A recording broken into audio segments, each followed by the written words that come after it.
That night, my father pointed at me and announced to hundreds of people, "This is the most useless daughter I know." 5 minutes later, security dragged me from his $2 million party, the party I secretly paid for. What they didn't know is that useless daughter owned 31% of his company, and that insult just triggered a respect clause I planted 10 years ago. My name is Harper Langford. I am 35 years old, and I am the only daughter of Graham Langford, the CEO of the Langford Meridian Group, in my family's eyes. However, I am little more than a cold daughter, the one nobody really likes. The grand ballroom at the Aurelia Grand was suffocating, bathed in a gold light so thick it felt like moving through honey. This was a $2 million party, a spectacle designed to celebrate my father's legacy as he transitioned from chief executive officer to chairman emeritus. The air in the fictional coastal city of Brighton Harbor was heavy with the scent of imported orchids and expensive champagne. I stood near the back, an intentional shadow in a simple black dress, no jewelry, no desire to compete for a spotlight I never wanted. Across the room, my stepmother, Selena, was a blinding constellation of diamonds, her arm looped possessively through that of her son. Miles, the press cameras adored them. Miles, who had been expelled from 2 different universities and whose only real talent was spending money, was practicing the grin of a man who believed he had earned his place at the top. Selena, a former Southern beauty queen who had perfected the art of the saccharine smile, was radiating a palpable sense of victory. They were the main event. I was the inconvenient footnote. As I moved toward the bar to get a glass of water, the whispers followed me, sticking to my skin like humidity. "That's her, the robot. Have you ever seen her smile? It's unsettling. She lives entirely off her father's money and still has the nerve to look that arrogant. So ungrateful." I kept my spine straight. I didn't turn. I had learned long ago to process these comments not as insults, but as data. Just more entries in a very long ledger. The lights dimmed, and a single harsh spotlight found my father on the stage. Graham Langford.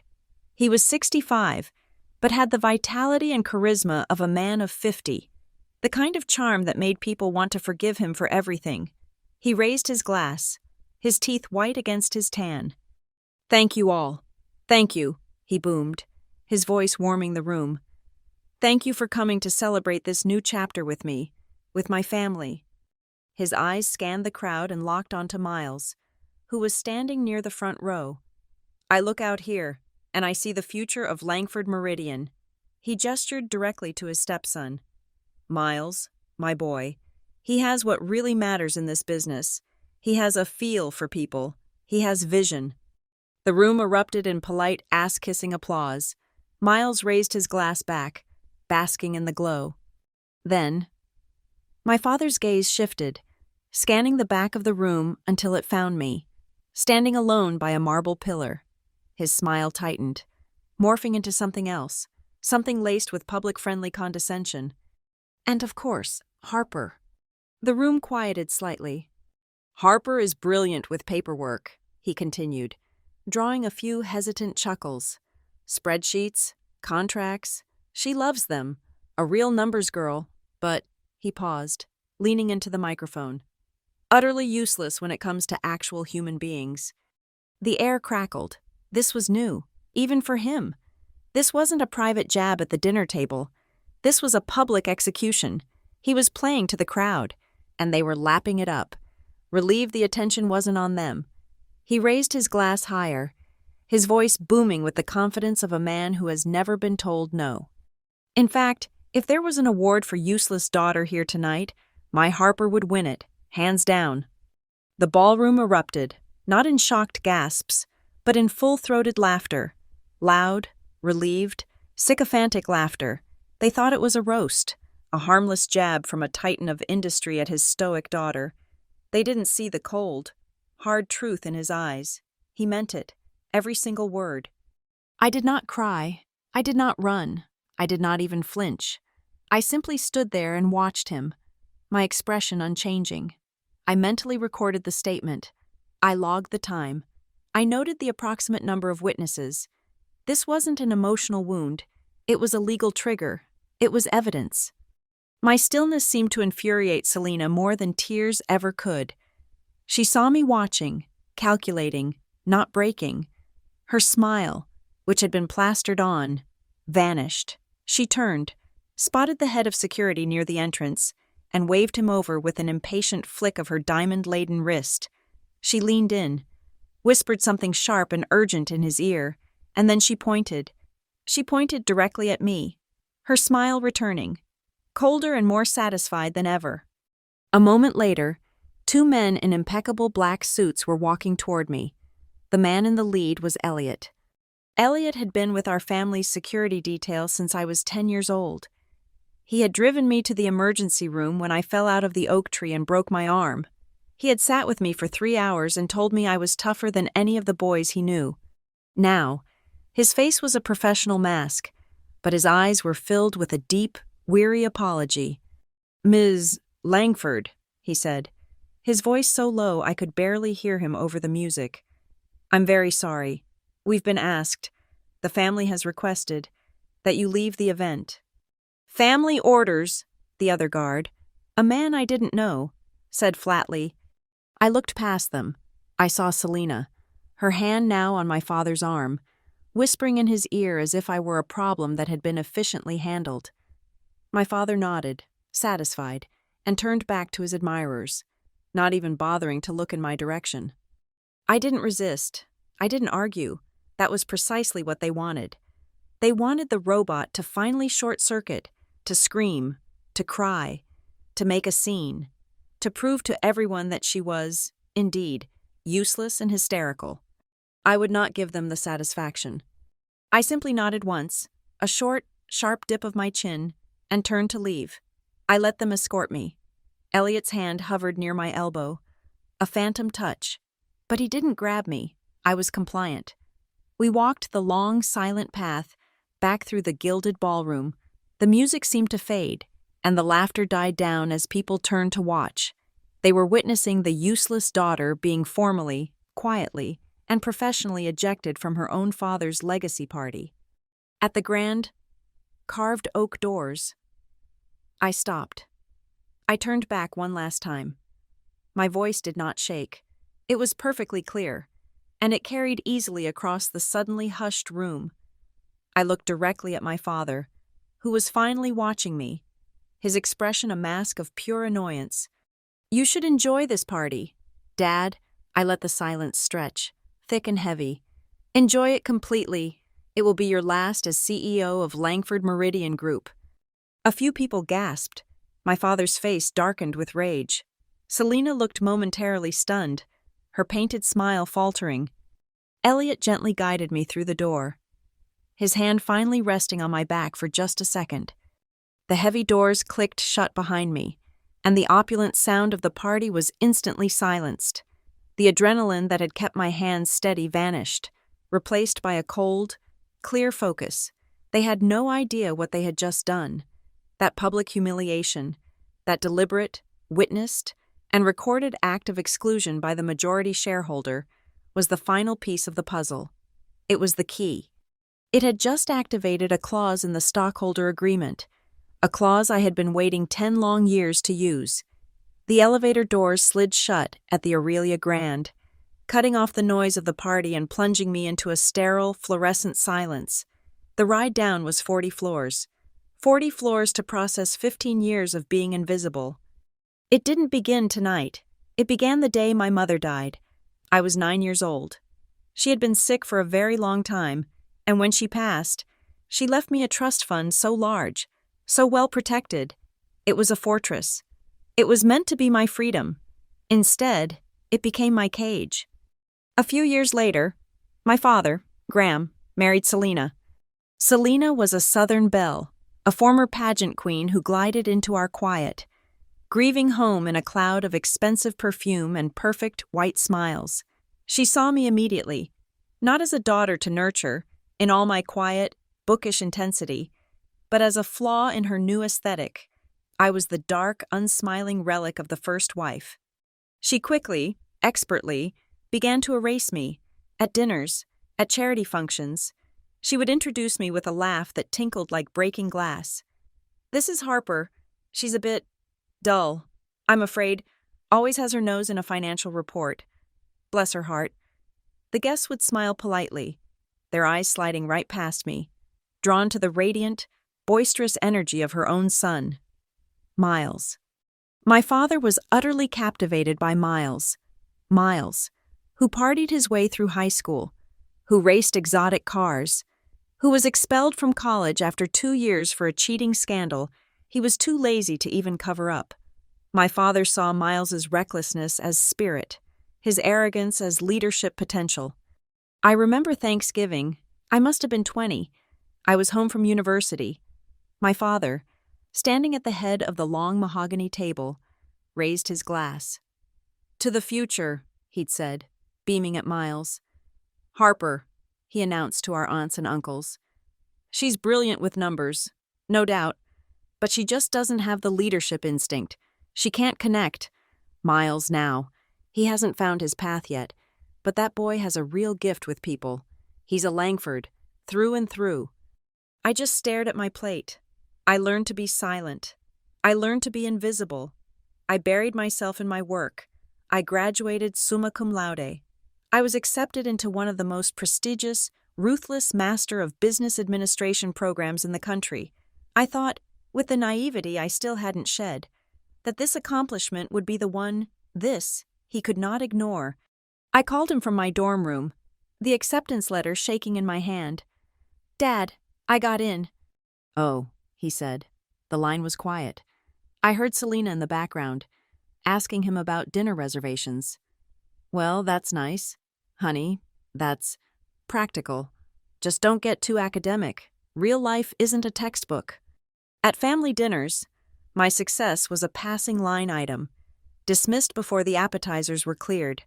Miles's latest venture, a failed attempt to start a luxury vape brand, was dissected for an hour as a bold entrepreneurial effort. My usefulness, I soon learned, had nothing to do with my brain. It had to do with my trust fund. The requests began shortly after I turned 25 and gained full control of my inheritance.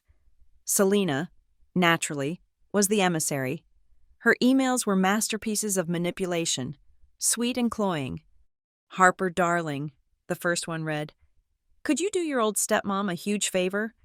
Your father is just stuck for cash this month, and we wouldn't want to liquidate stocks. It's just a temporary thing. Could you temporarily advance the family a little something? For the renovations on the beach house." The renovations cost $200,000. I believed it was my responsibility. I believed I was helping the family, keeping the Langford name polished. I transferred the money. I kept the bank receipt, filing it away neatly, for my tax records. I told myself, but temporarily stuck became their permanent state of being. A few months later, it was a new yacht.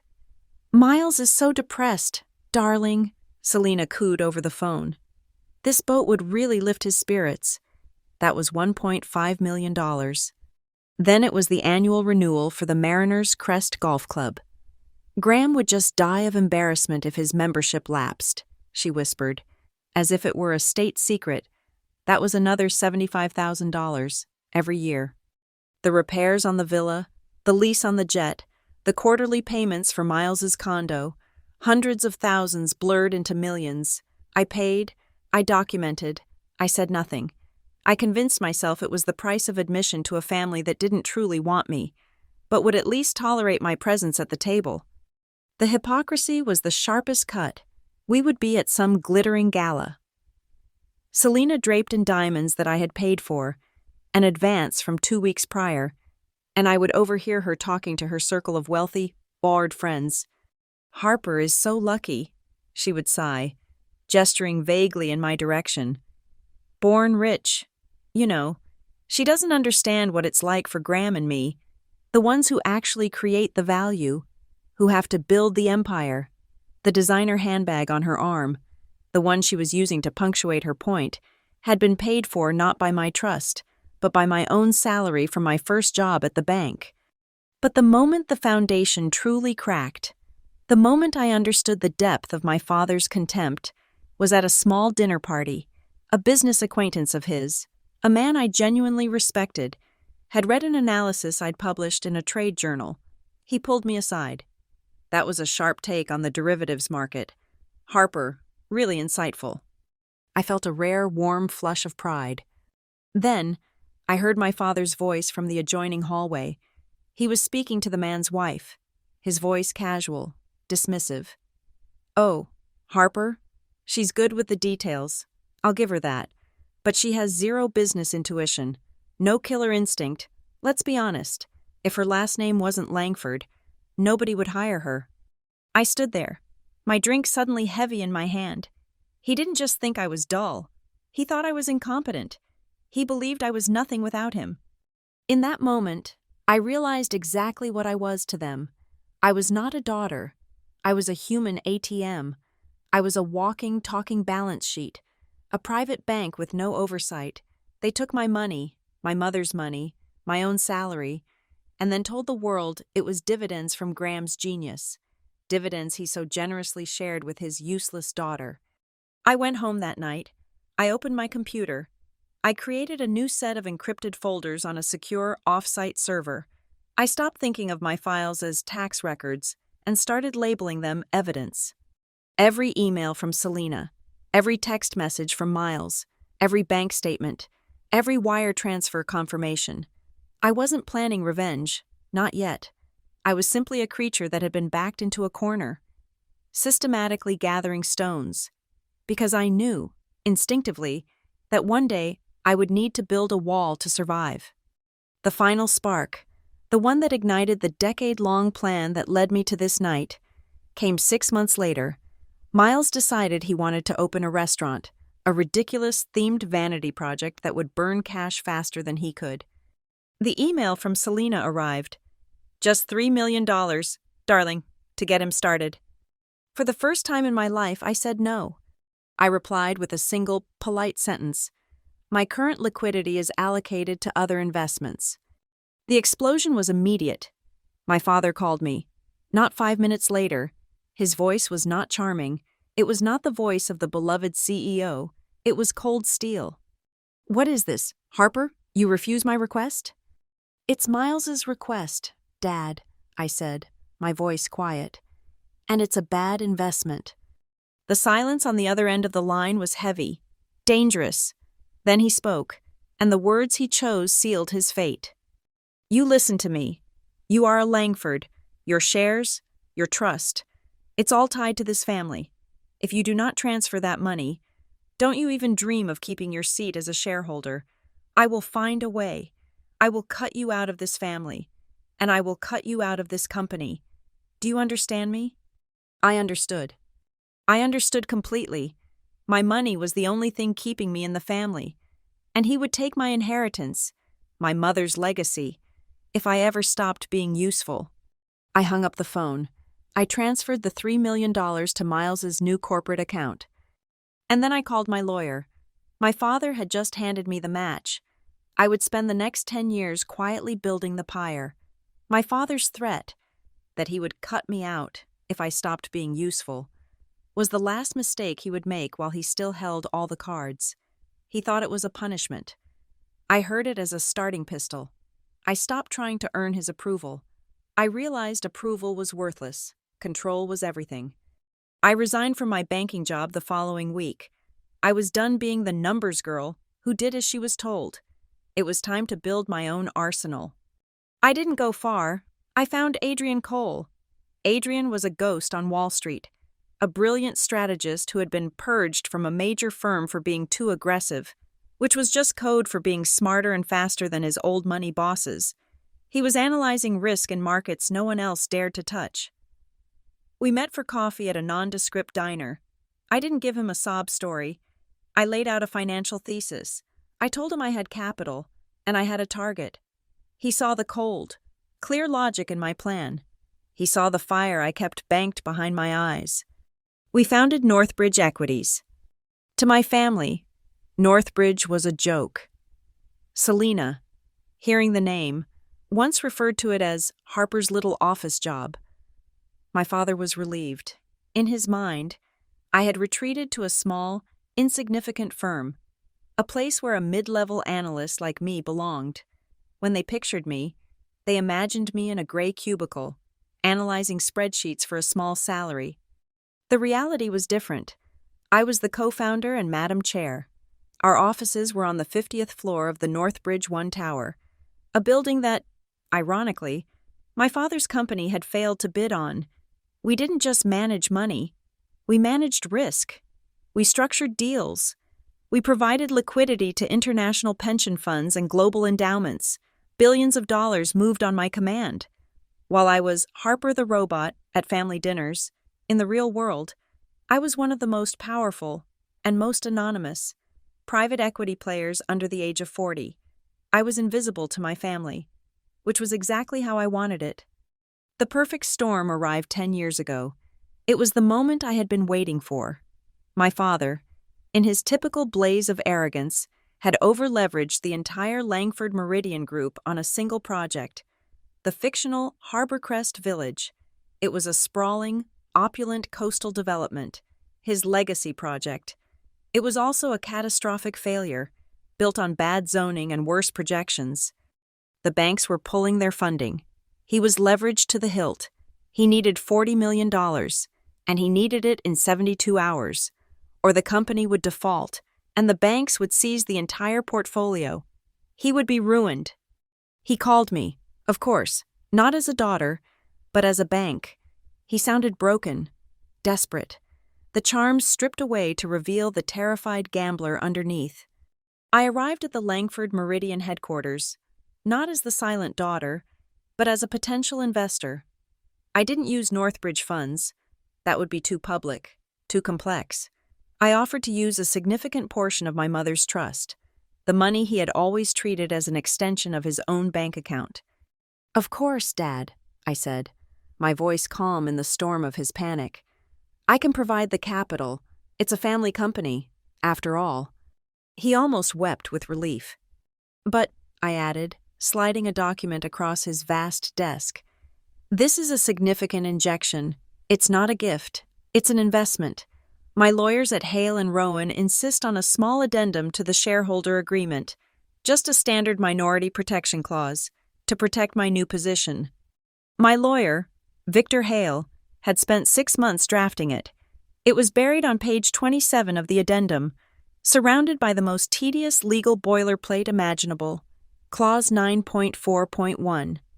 We called it the respect provision. It was a work of art.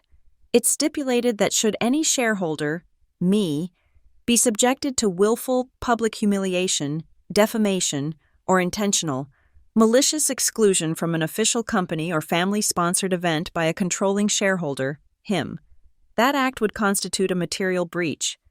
And the penalty? The breach would automatically trigger a compulsory purchase option. The injured shareholder would have the right to acquire the offending shareholder's entire stake. The price was the real poison, not at market value, at book value. In the real estate world, book value is a joke. It's the original cost minus depreciation. For a portfolio like my father's, worth billions on the open market, the book value was perhaps 1/4, maybe 1/5, of its actual worth. It was financial annihilation, gift-wrapped as a legal technicality. Graham was in a blind panic. The 72-hour clock was ticking. He saw the words, minority protection. He saw his useless daughter, the numbers girl, finally trying to play business. He didn't read the fine print. He signed the document without even looking up, his hand shaking, eager to get the wire transfer started. He got his $40 million. I got my weapon. But the trap wasn't enough. My 2% inheritance gave me a seat at the table, but the clause was a gun without bullets. I needed leverage. I needed shares. This was Adrian's specialty. A rescue is one thing. Harper, he'd said. A takeover is another. We have to be ghosts. We began the silent acquisition.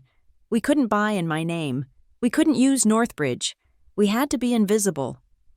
Over the next 7 years, we established 6 distinct, legally airtight shell companies, registered in Delaware, Nevada, and Wyoming, funded through a complex web of offshore trusts. Silverline Ventures, Orion Crest Capital, Blue Harbor Trust, Granite Ridge Holdings, Lucent Bridge Partners, Pioneer Gate Investments. These 6 entities began to quietly, patiently, buy up Langford Meridian Group stock on the secondary market. We bought from retiring executives. We bought from disgruntled early partners who were tired of my father's ego. We bought from small funds liquidating their positions. Our strategy was meticulous. We never allowed any single entity to acquire more than 5% of the total stock.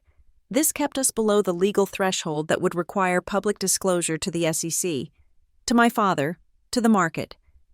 It just looked like 6 small, separate, unassociated institutional investors had taken a minor interest. It was anything but minor. 7 years later, on the day of the $2 million party, those 6 entities combined held 31% of Langford Meridian Group. Combined with the 2% from my mother's trust, I personally controlled 33% of the company.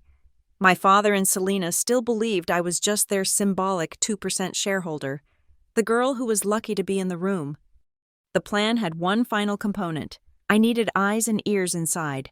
I couldn't risk hacking my own company, so I found Nina Alvarez. Nina was the chief accountant at Langford Meridian, a brilliant, principled woman who I knew, from my time working there, was meticulous, underpaid, and morally disgusted by the waste she was forced to process.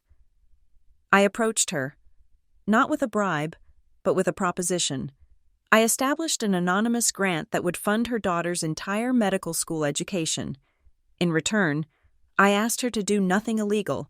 I simply asked her to fulfill her fiduciary duty and send me, a significant shareholder, quarterly reports on any unusual or unverified corporate expenditures.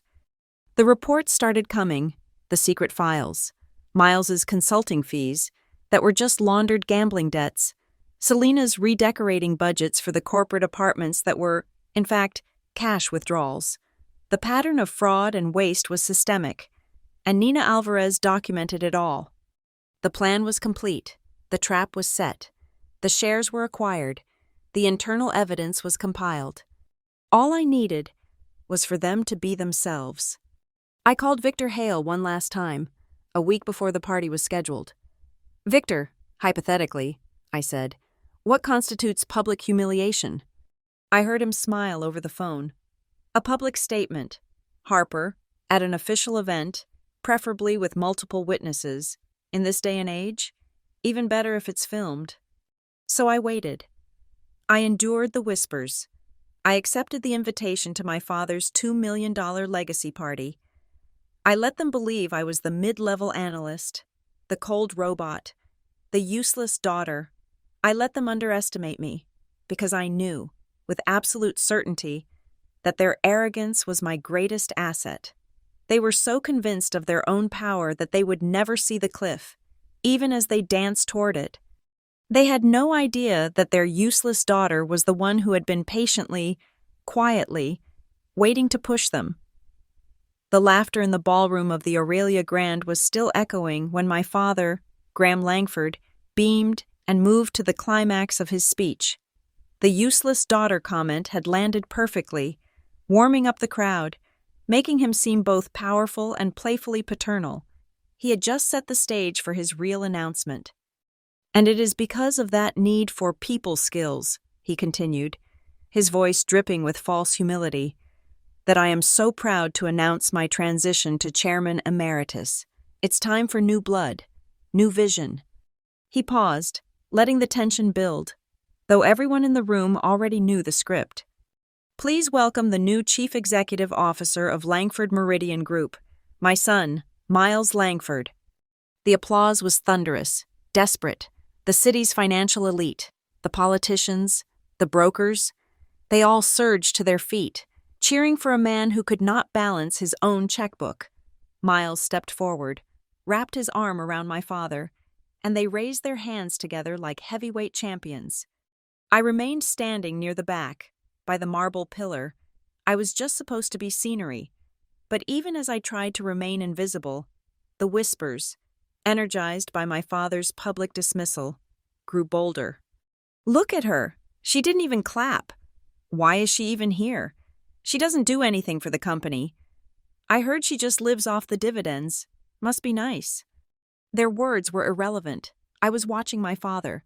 I was watching him cement his legacy by handing it to an incompetent fool, all while standing on a stage I had paid for. Selena saw me. She saw my stillness, my refusal to look broken, my refusal to cry or flee, was an act of defiance she could not tolerate. Her victory over me had to be absolute. I watched her entire performance. It was masterful. She pressed a hand to her temple, her face suddenly pale, a mask of pained fragility. She leaned into my father, whispering something urgent. He looked concerned. She touched his arm, as if steadying herself, and then looked directly at me. She gestured to Elliot, the head of security, who was already tense. I saw her form the words, her lips moving with practiced distress.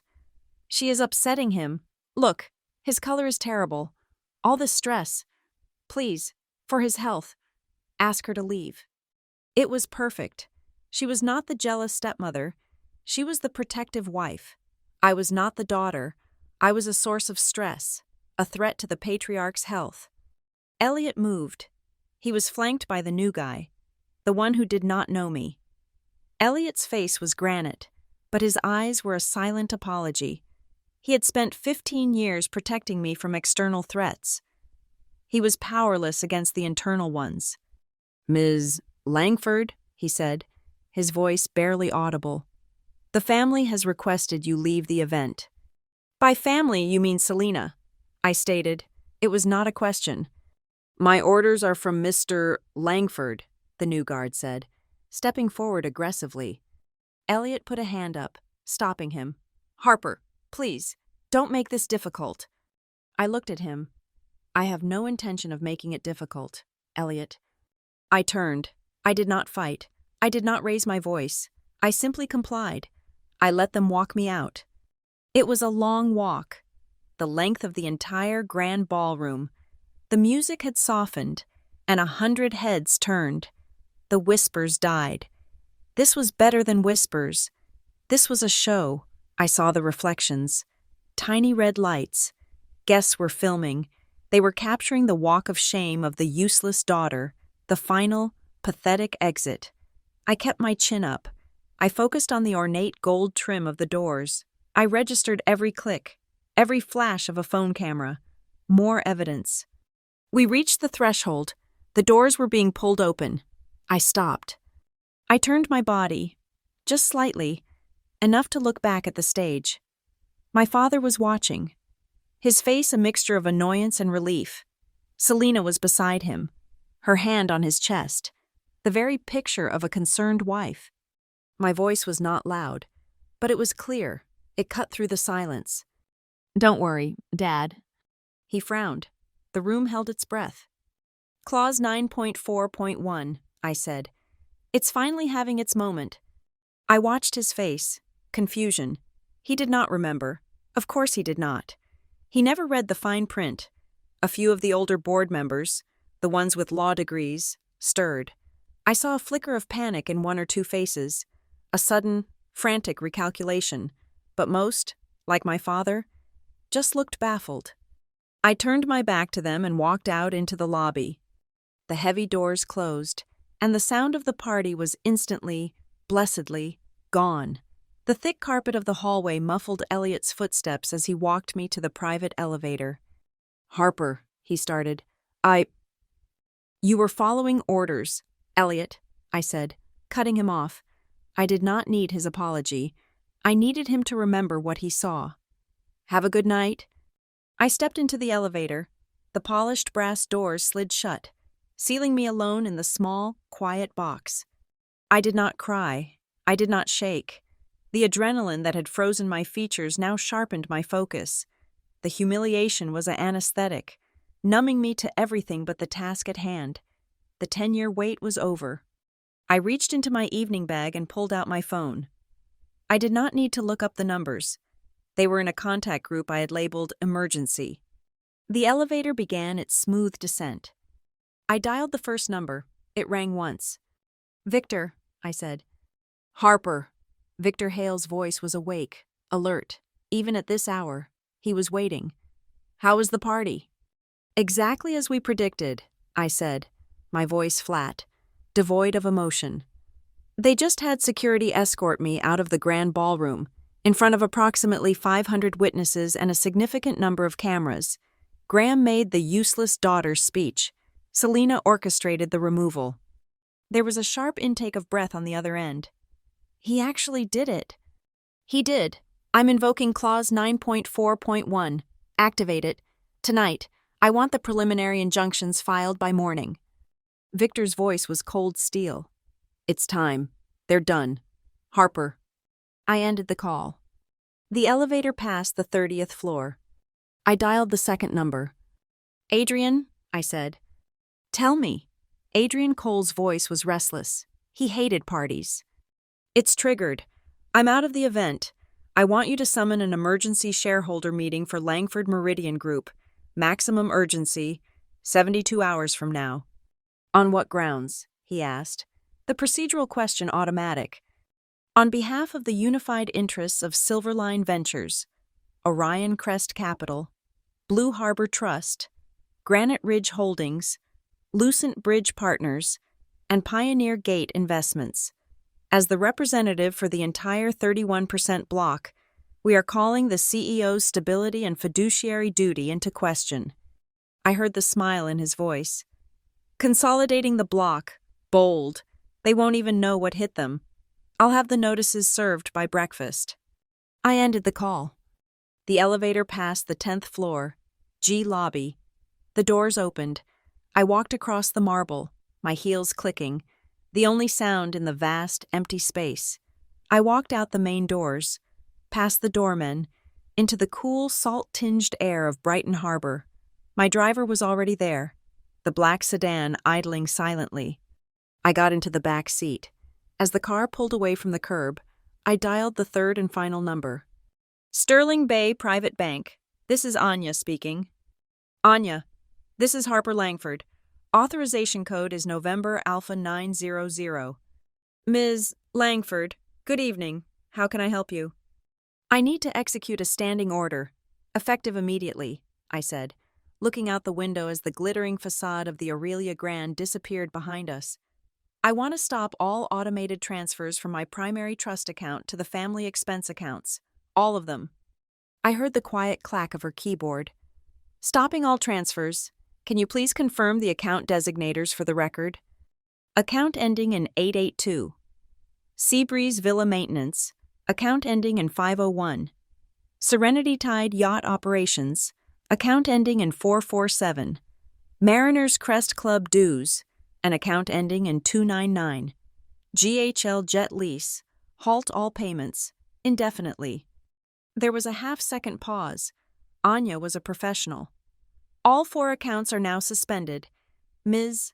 Langford, the next scheduled payments for the villa and the jet were for tomorrow morning. They will not be processed.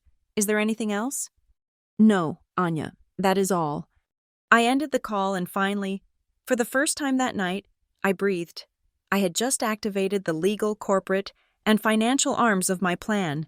I had cut the locks, summoned the board, and severed the money pipeline.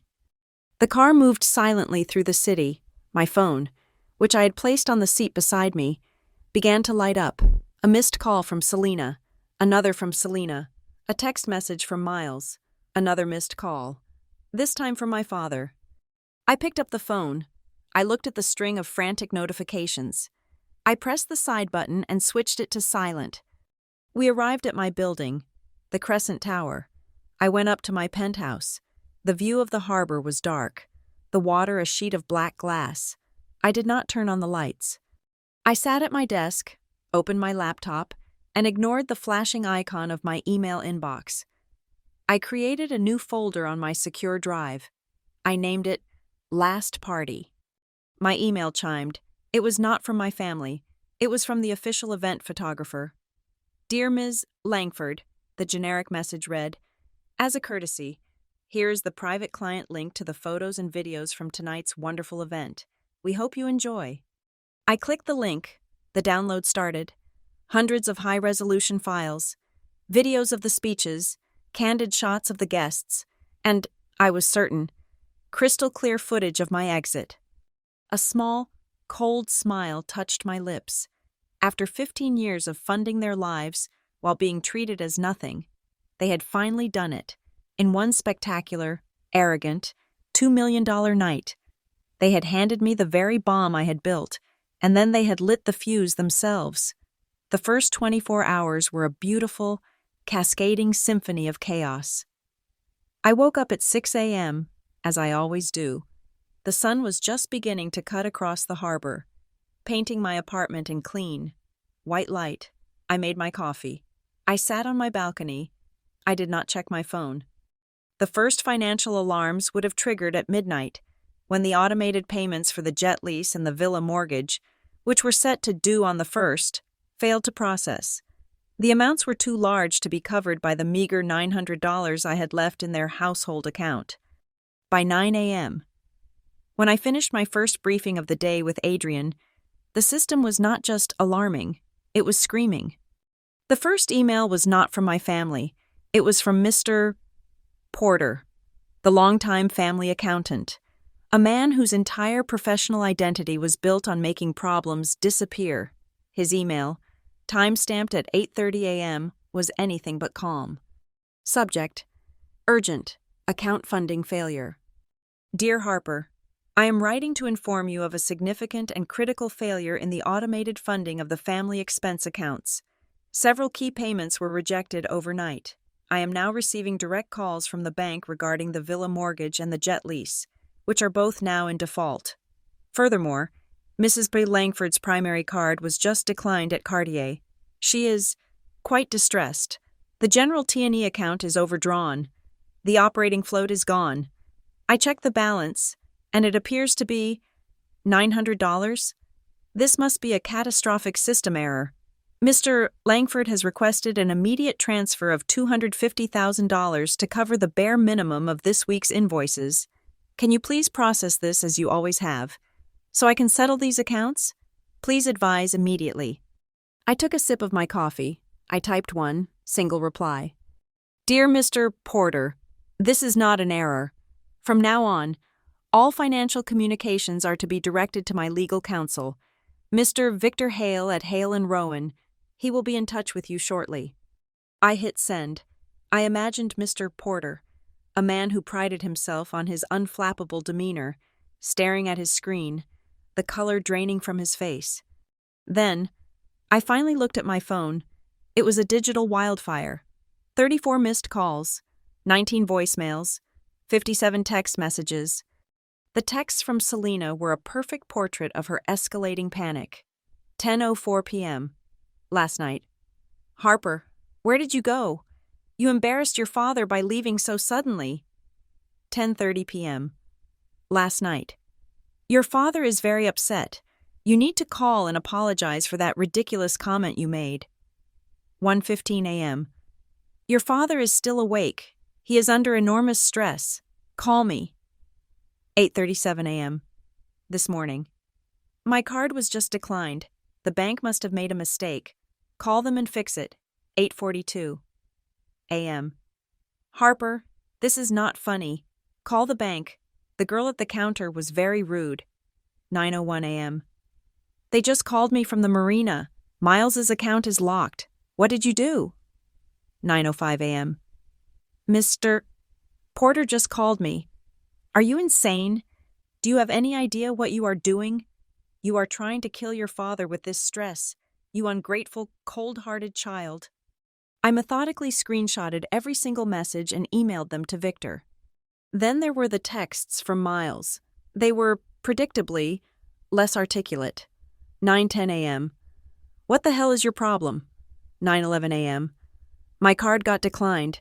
Turn the money back on. 9:15 a.m. Selena said you did this. You think you're so smart? You're nothing without my dad. You're just a sad little spreadsheet.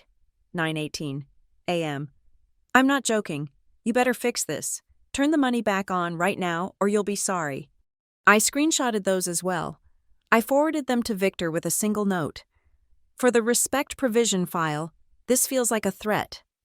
Victor replied almost instantly. It is, and it's admissible. My father, Graham, tried a different tactic. He didn't text. He called. When I didn't answer, I never answered.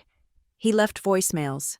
His voice, unlike the panic of Selena and the rage of Miles, was calm.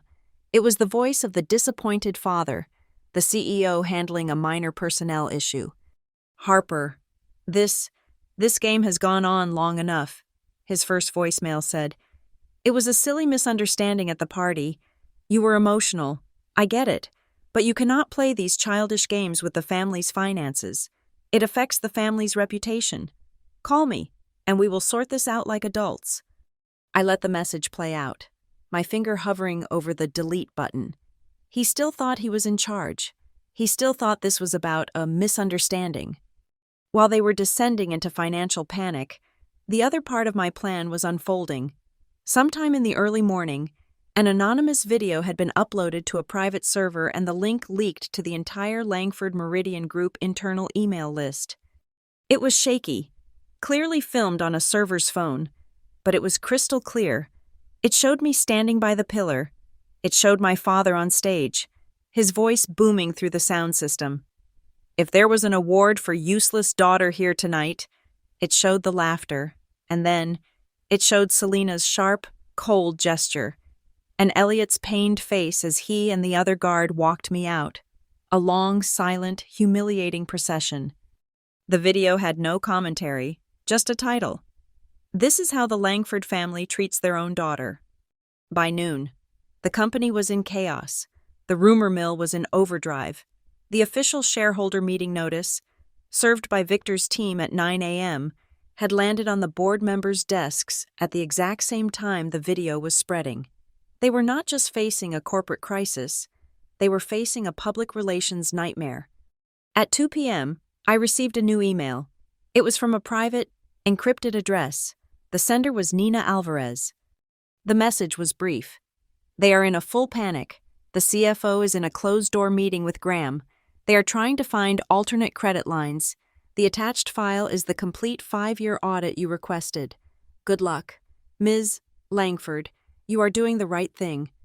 I opened the file. It was my second weapon. It was not a suspicion. It was a detailed, footnoted indictment. $22 million. $22 million in 5 years. Funneled from corporate accounts, shareholder money, into the personal black hole of Miles and Selena. Nina had categorized it all. T&E M. Langford. Over $4 million, with itemized receipts that were not from restaurants, but from high-stakes poker rooms in Macau and unmarked cash withdrawals in Las Vegas. Consulting fees, S. Langford.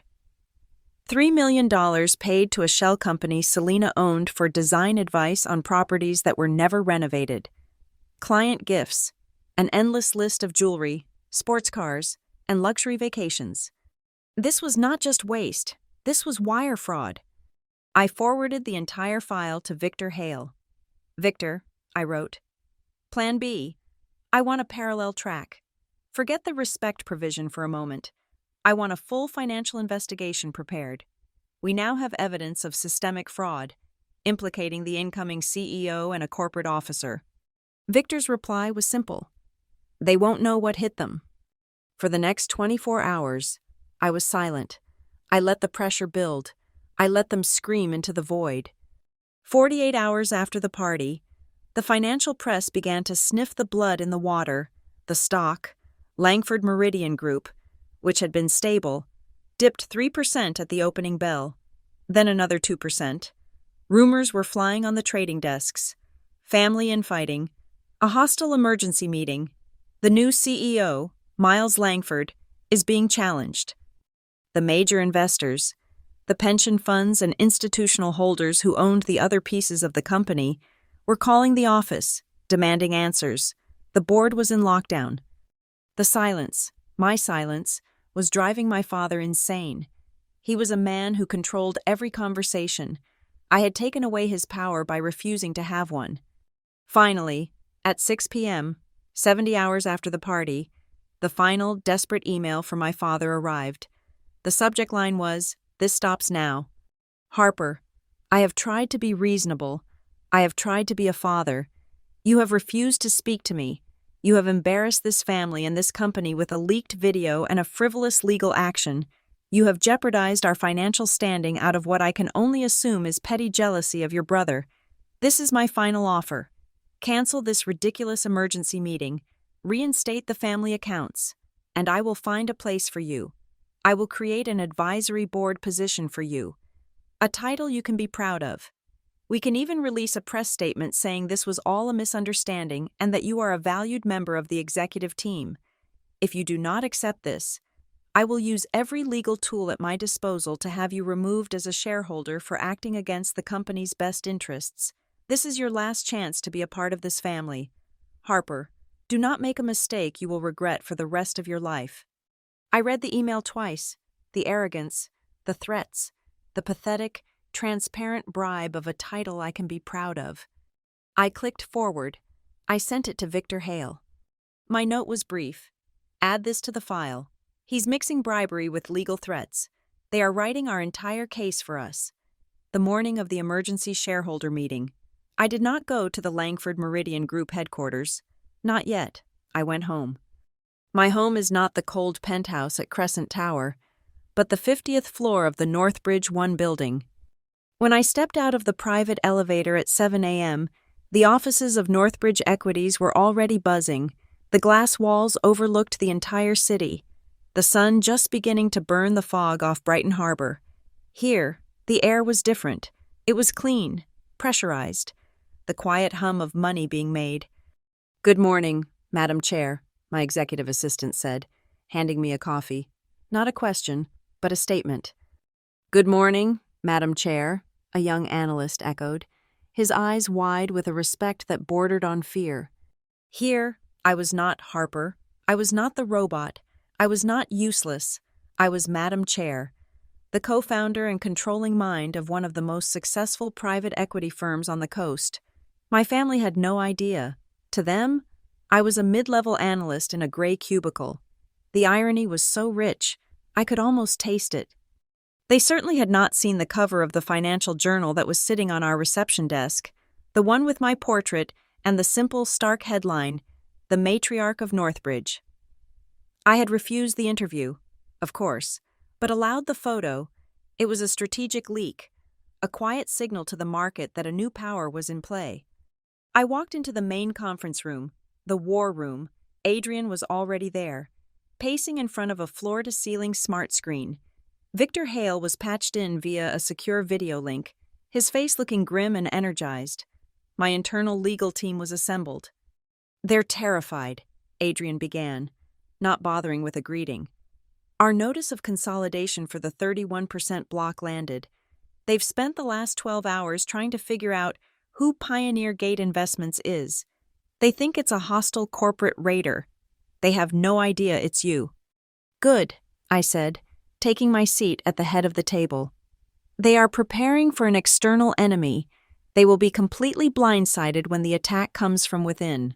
Victor, status on Layer 1. "Layer 1 is solid," Victor said, his voice crisp. "My team worked all night. We've built a comprehensive timeline, ready for presentation. It's not a legal argument, it's a narrative, and it's devastating." On the screen, a timeline appeared. It did not begin with the party. It began 15 years ago. Date: start of financial requests, family assistance. Date: first major capital injection, Seabreeze Villa, $200,000. Date: second injection, Serenity Tide Yacht, $1.5 million. Date: the Harbor Crest Village default, Graham's Panic, the $40 million rescue. Date: signing of Clause 9.4.1. "We've cross-referenced every major transfer from your personal accounts," Victor explained, "against Selena's and Miles's known expenditures, but more importantly, we've documented the pattern of exclusion. We have emails from Selena forgetting to invite you to family holidays. We have travel manifests from the company jet where your name is conspicuously absent. We have the metadata from the party photographer, proving you were an invited guest, not a trespasser. The humiliation at the party was not an isolated incident. It was the culmination of a decade-long documented strategy of belittlement and exclusion. "It's a beautiful story," Adrian said, his voice laced with acid. The scorned daughter, forced to watch her inheritance be squandered, who was secretly the only thing holding the company together. "That's layer 1, I said. "Now, layer 2? "Layer 2 is the hammer," Victor said. He switched screens. A new file appeared. It was Nina Alvarez's dossier, now bound, indexed, and legally annotated. Nina Alvarez is a hero. This is not just waste. It's a clear-cut case of fiduciary malfeasance. Miles's consulting fees are textbook fraud. Selena's design company is a sham pass-through. The warnings from Nina to the CFO, all of which were ignored and signed off by Graham himself, prove he was either complicit or grossly negligent. It doesn't matter which. Both are grounds for immediate removal. I looked at the two narratives, the emotional and the clinical, the knife and the sledgehammer. "Today, we present them with a choice," I said. I had rehearsed this. I had spent half the night staring at the ceiling, making sure the decision was not made from a place of rage, but of necessity. We present them with two scenarios. Scenario A. Graham and his board try to fight. They call our bluff. If they do, Victor, you file the injunction, you present the fraud evidence to the SEC, and we trigger Clause 9.4.1. We will force a sale of his entire 31% controlling stake at book value. It will bankrupt him. It will strip him of everything. I will own my father's ruin. The room was silent. Scenario B, I continued, is the olive branch. He resigns immediately. He resigns as CEO. He resigns as chairman. Miles is permanently barred from any executive role within the company. Selena's contracts are terminated. A new, independent CEO is appointed by the board. In exchange for this complete and total surrender, I will not trigger the clause. He gets to keep his 15%. He gets to walk away with his money, but not his power. He gets to be a rich, irrelevant old man. "It's generous," Victor said quietly. "Too generous." "It's not generous," I said. "It's practical. Scenario A is a war. It will be bloody, public, and it will gut the company's stock, hurting the very people I'm trying to protect." This was the part my team hadn't fully understood. My father believed my world was small. He was wrong. My world was enormous. It included the retirement funds of teachers, firefighters, and nurses, all of whom were clients of Northbridge. "My goal is not to destroy Langford Meridian Group," I said, my voice hardening. "My goal is to save it from my family. I want to protect the employees who are terrified of Miles. I want to protect the pension funds who are invested in this company. I want to protect the home buyers who are paying for my family's corruption. This is not just a family feud. This is a corporate restructuring." I had one last session with my therapist, Dr. Elaine Foster, at 6 a.m., a video call. She was a no-nonsense woman in her 60s who had never once let me get away with my own justifications. "Are you sure this is what you want, Harper?" she had asked, her face calm on my laptop screen. "You've built a fortress. Now you're about to launch a war from it. What is the endgame?" "The endgame," I said, "is to be free, to stop being the ATM, to stop being the useless daughter. This is not revenge. Elaine, it's a boundary." "A boundary is a line. Harper," she said gently. "What you're describing is a full-scale demolition. You are about to oust your father from his own life. You are about to take his entire identity. Be sure you can live with the consequences, not of his defeat, but of your victory. You can't put him back together again once you've done this." Her words were still hanging in the air in the war room when Adrian cleared his throat. "One last thing," he said, a small, predatory grin playing on his lips. "A little twist I've been saving. I was reviewing our client overlaps. You just mentioned the pension funds. He brought up a new screen, a list of names.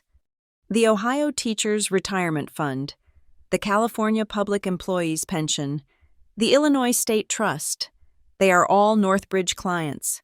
We manage billions for them, and he tapped the screen.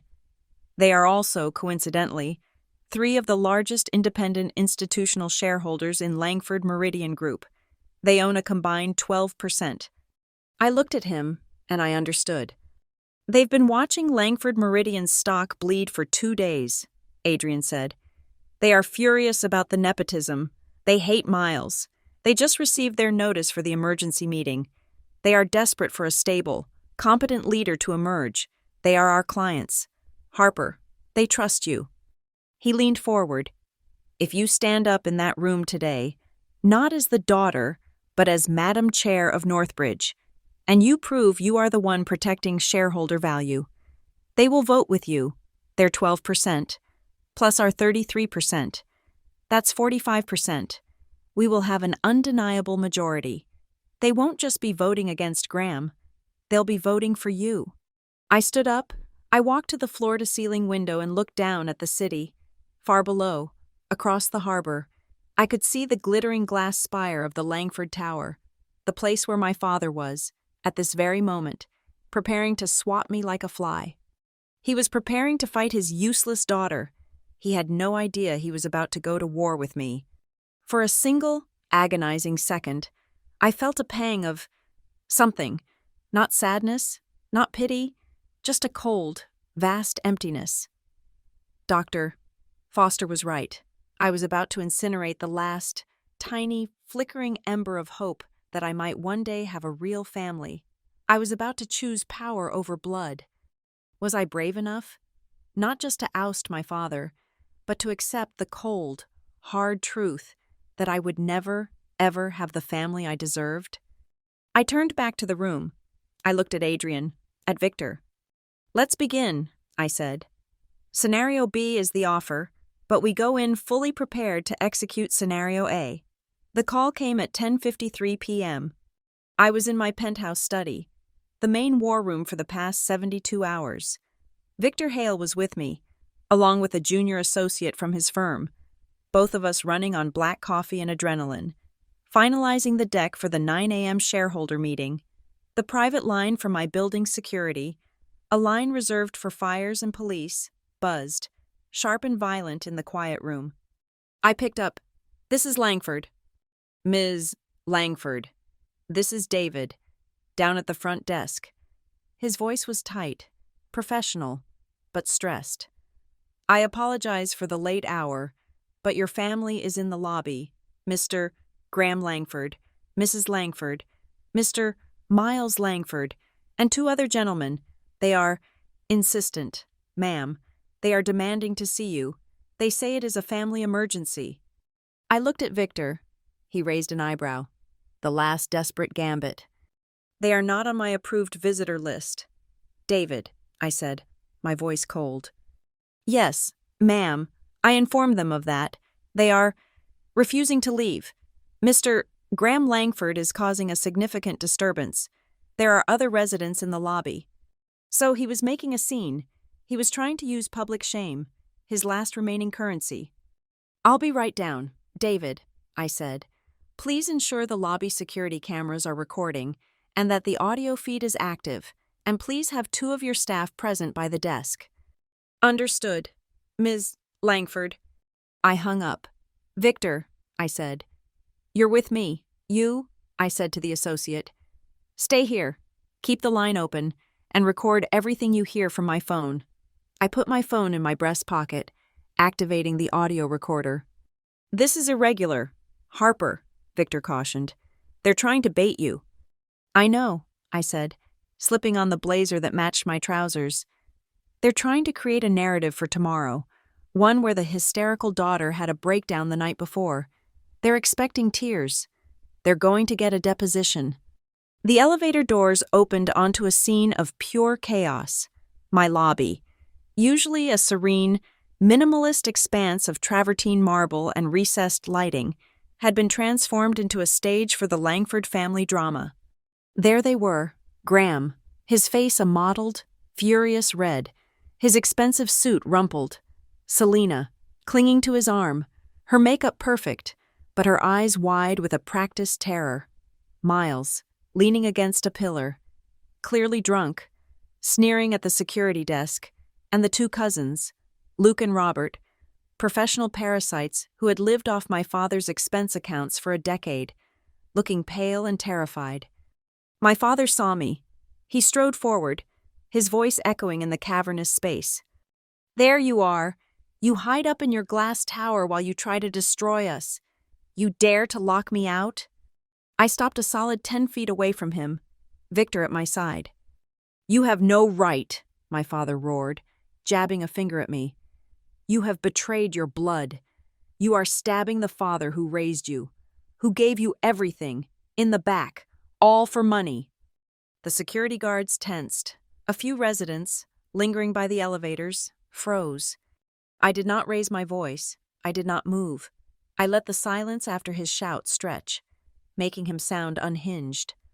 "That's factually incorrect, Father," I said, my voice calm, almost conversational. "Let's review the facts.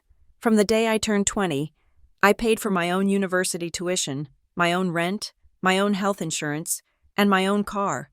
The only person who raised me after Mom died was me." I took one step closer. Victor put a hand on my arm, but I shook him off. "And while I was raising myself," I continued, "I was also paying the family expenses you sent me. I was paying the mortgage on the Seabreeze villa. I was paying the 5-figure lease on the Serenity Tide, the yacht you told everyone you bought. I was paying your club dues. So please, let's be very, very clear about who was paying for whom." Graham was momentarily stunned, his mouth opening and closing. He was not used to me speaking back. Selina, seeing her husband's rage had failed, immediately shifted tactics. The terror in her eyes dissolved into a flood of perfect, glittering tears. She rushed forward, her hands outstretched. "Harper, darling, please," she cried, a perfect tremor in her voice. "Stop this. You're tearing this family apart. It was just a joke. That's all it was." I stepped back, and her hands grasped at empty air. "A joke?" I asked, my voice flat. "Yes, you know how men are," she sobbed, dabbing at her eyes, careful not to smudge her mascara. "Your father, he says things. He's under so much pressure. It was the wine. It was the party. He didn't mean it. Is this worth destroying your father's legacy over a few silly words? He called me useless and had me physically removed from a corporate event by armed security. Selina, that is not silly words. That is a material breach of contract." "Contract!" she shrieked, the mask slipping. "You talk to your family about contracts?" "She's lost it," Miles slurred, pushing himself off the pillar. He reeked of whiskey. "She's insane." He lurched toward me, his face contorted. "You think you're so smart, you little bitch? You think you've won?" Graham tried to grab his arm, but Miles shoved him off. "Just cancel the damn meeting," Miles shouted, spraying spittle. "You're ruining everything. If you cancel the meeting, we'll give you your stupid shares back. We'll give you whatever you want. Dad already told me he has a way to clean up the records. This is all for nothing. He's just going to fix the books. You're making all this trouble for nothing." The lobby went dead silent. I did not move. Selina's hand flew to her mouth, her eyes wide with genuine horror. The two cousins looked like they were about to be sick. Graham's face went from red to a terrifying, bloodless white. Clean up the records. He had just admitted, in a lobby full of witnesses and on a hot mic, to conspiracy to commit fraud. I gave Victor the smallest, slightest nod. Out of the corner of my eye, I saw Victor catch David's gaze at the security desk. Victor tapped his own chest, then pointed subtly to the dark, gleaming security camera on the ceiling. David, who had watched me grow up, who had seen me ignored and insulted in this very lobby for years, gave a single, firm nod. The footage was secure. My father saw the exchange. He saw the camera. He understood what his son had just done. He grabbed Miles by the front of his shirt and threw him back against the pillar. "You idiot," he hissed. Then he turned back to me. All the rage was gone. All the panic was gone. He was a different man now. He was a desperate man. He walked toward me, his hands raised in a placating gesture, his voice dropping to a conspiratorial whisper. "Harper, okay. This has gone too far. For everyone." He was trying to smile. It was a horrible sight. "Let's make a private deal. Just you and me. No lawyers." He glanced at Victor. "No one else." "What kind of deal, Dad?" "Cancel the meeting. Stop this. It's just bad press. It's embarrassing. Cancel it," he said, his voice pleading. "And I'll give you what you want. A prestige seat? A real one. On the advisory board. We'll increase your monthly allowance. We'll give you a real budget." He saw the dead look in my eyes and scrambled. We'll get that woman, the one from the Society magazine, to do a whole story on you, a cover story. Harper Langford, the true brains of the family. We can say this was all your idea, this transition. We'll say you structured it. Anything. Whatever you want." I looked at him. The man who had called me useless was now offering to buy me a magazine article praising me, using my own money to do it. "An allowance?" I said, my voice quiet. "I don't need an allowance. Dad, I'm the one who was paying yours." I stepped past him, so I was standing in the center of the lobby. "I don't need praise in a magazine," I said, my voice rising just enough to be clear to everyone present. "I need the employees of Langford Meridian to stop having their pensions gambled away. I need the homebuyers and the investors to stop being bled dry to pay for his mistakes." I pointed at Miles, who was slumped against the pillar. "There is no deal. There is no private arrangement." I turned to David at the desk. "David, these people are not my guests. They are trespassing. Please see them out." "You can't," Selena shrieked. "Graham, do something." But Graham just stood there, his shoulders slumped. He had played his last card. He was empty. "Sir, ma'am," David said, stepping forward with 2 other guards. "You need to leave the premises. Now." They were a pathetic, broken little group. Selena was sobbing, but they were angry. Animal sounds. Miles was just a drunken void. Graham looked like he had aged 20 years. As David firmly guided them toward the revolving doors, the cousins, Luke and Robert, scrambled to follow, like rats deserting the ship. Just as they reached the door, Luke, the quieter one, the one who always looked ashamed, hesitated. He fell back a step from the group. He turned, and his eyes, wide with fear, locked onto mine. He took a half step toward me, his voice a desperate, low whisper. "Harper, he's right. Miles, they're cleaning the servers. They've been shredding documents all day." I just looked at him.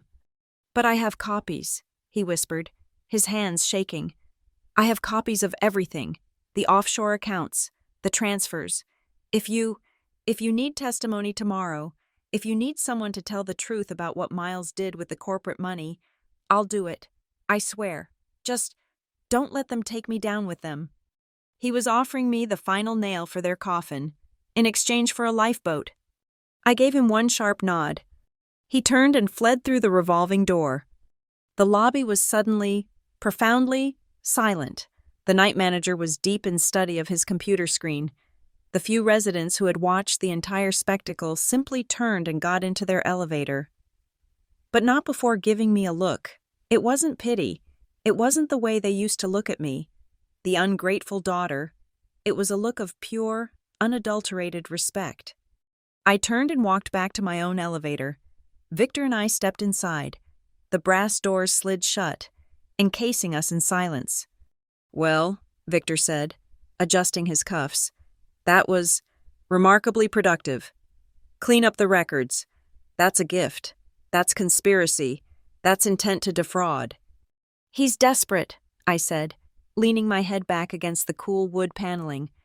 and Luke just confirmed Nina's files. As the elevator ascended, my phone buzzed in my pocket. Not a text, an email. I pulled it out. The sender's name made my pulse quicken. It was the lead investigative reporter from the Journal. He was relentless, feared, and I had only met him once at a charity function. The subject line was 2 words: tomorrow's meeting. The email was short, and it told me the world had already shifted. Ms. Langford, I'm reaching out on a deadline. I've received a very interesting tip from multiple high-level sources. It concerns an old, allegedly forgotten clause in the Langford Meridian Group Charter, something called a respect provision. My sources are telling me that tomorrow's emergency shareholder meeting is not just a review of leadership, as the notice states. They are calling it a historic coup.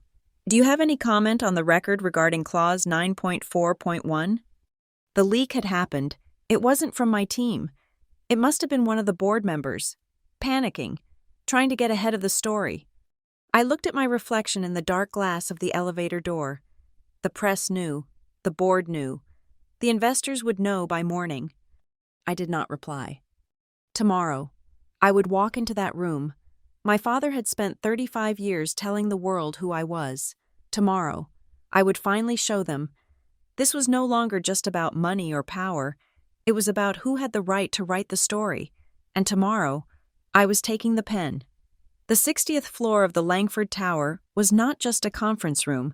It was a throne room, a 360-degree view of Brighton Harbor.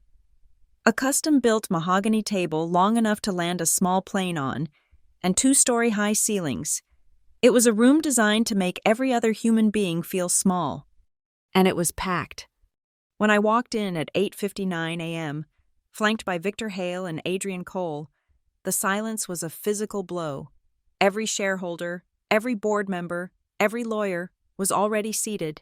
The press was lined up against the back wall, a row of sharks smelling blood, and in the very back, standing by the service doors, was a crowd of mid-level employees, VPs, and executive assistants, the people who had been granted permission to watch the public execution. My father, Graham Langford, sat at the head of the table. He was in his element, his master of the universe suit, his face a mask of composed paternal concern. Selina was beside him, not at the table, but in a chair just behind him, a black veil on her hat, as if she were attending a funeral. It was a pathetic, theatrical touch. Miles was nowhere to be seen. He was a liability, and they knew it. I did not walk to the seat he had assigned me, a small, insignificant chair halfway down the table. I walked to the seat directly opposite him. At the other head of the table, Adrian and Victor sat on either side of me. My father's eyes narrowed. This was not in his script. He banged his gavel, a ridiculous, ornate thing, at precisely 9 a.m. "This emergency meeting is now in session," he began, his voice booming with forced reason. He did not look at the board. He looked at the press, at the shareholders. "I want to say, before we begin, how deeply I regret this. Spectacle. How deeply I regret that a private family matter, a daughter's, emotional distress, has been allowed to spill over and disrupt the operations of this great company." He was good. He was painting the narrative immediately. I was the hysterical, emotional woman. He was the stable, rational patriarch. "For 72 hours, he continued, his voice thick with sorrow, "we have all been subjected to a coordinated financial attack, a frivolous and damaging lawsuit, and a media smear, all stemming from one source." He paused, and his eyes found me. My own daughter. The room stirred. People were looking at me. I kept my face perfectly, robotically, still. "I love my daughter," he said, and I almost gagged. "But she is unwell. She is lashing out. She is consumed by a deep and tragic jealousy of her brother, Miles, whose appointment as CEO she cannot accept. This meeting, this entire circus, is nothing more than a childish tantrum, a cry for help, and I am asking this board, our shareholders, and the press, to see it for what it is, and to allow us to handle this private tragedy with the dignity it deserves. My only goal is to protect this company from her instability. He sat down. The room was silent. He had thrown his last, best punch. He had framed me as a madwoman. I let the silence sit. I let his words hang in the air, heavy and toxic. I let the shareholders look at me, at this unwell woman, this crying for help child. I let them wonder. I let them judge. I counted to 10 in my head. Then I stood up. I did not look at my father. I looked at the board members. I looked at the institutional investors. I looked at the press. "Good morning," I said. My voice was amplified by the microphone, clear, cold, and utterly stable. "My name is Harper Langford." I saw my father nod, as if to say, "See, it's just my daughter." "But that is not why I'm here today," I continued. "Today, I am not here as a daughter. I am here as the chair of Northbridge Equities." A gasp. A few people, including the man from the Journal, started typing furiously. My father's head snapped up. "And as the chair of Northbridge," I said, "I am also the sole designated representative for a unified voting bloc of shareholders, specifically, the combined interests of Silverline Ventures, Orion Crest Capital, Blue Harbor Trust, Granite Ridge Holdings, Lucent Bridge Partners, and Pioneer Gate Investments." A new slide appeared on the massive screen behind me. It showed the 6 logos of my shell companies. These entities, which this board has until now believed to be 6 separate, minor investors, are in fact one. I pressed the clicker. The 6 logos merged into one. "And as of today," I said, "that unified block, combined with my personal inheritance, controls 33% of Langford Meridian Group. I am, and have been for 7 years, the largest single shareholder in this company, larger, even, than the chairman himself." The room exploded. It was not a gasp, it was a roar. My father, Graham, had turned a color I had only ever seen on a boiled lobster. He was on his feet, sputtering. That's impossible. That's preposterous. She's lying." "It is not a lie. Mr. Langford," Victor Hale's voice cut through the chaos. "The SEC filings are all in order. The beneficial ownership disclosures were filed at 8:45 this morning. Consolidating the entities, it is a matter of public record." My father fell back into his chair. He was staring at me, not as a father, but as a rival he had just realized was holding a gun to his head. "Now that we have established who I am," I said, my voice cutting through the stunned silence, "let's address the narrative that has been presented here. The narrative of the emotional, jealous daughter who is living off her father's generosity, the useless daughter." My father flinched at the word. "Mr. Langford has painted a picture of a spoiled child.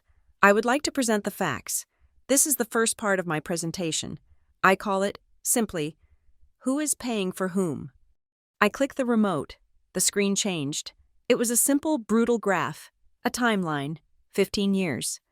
On one side, H. Langford, personal and salary accounts. On the other, Langford family expense accounts.